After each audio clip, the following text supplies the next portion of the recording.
Ils étaient des piliers du régime de Bachar al-Assad, le beau-frère du président syrien, son ministre de la Défense, ainsi que le chef de la cellule de crise mise en place pour mater la révolte, ont tous les trois été tués dans un attentat suicide ce mercredi. Un kamikaze s'est fait exploser dans le bâtiment de la sécurité nationale où les trois hauts responsables étaient en réunion.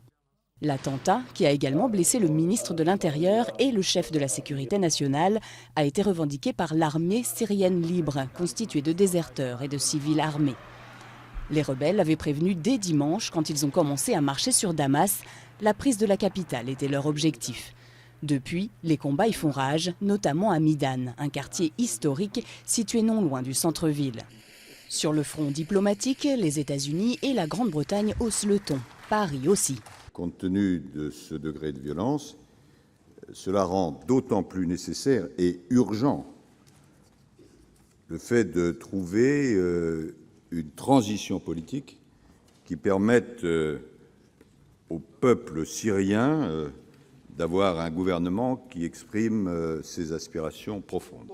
De son côté, le secrétaire général des Nations Unies a de nouveau appelé les Russes et les Chinois à approuver le projet de résolution contre Damas.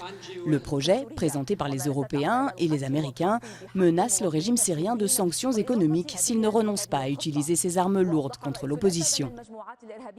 Mais malgré les dernières pressions diplomatiques, ni la Russie ni la Chine ne semblent vouloir changer de position. Aujourd'hui encore, le gouvernement russe a affirmé qu'il ne laisserait pas adopter à l'ONU une résolution qui signifierait le soutien à une révolution en Syrie.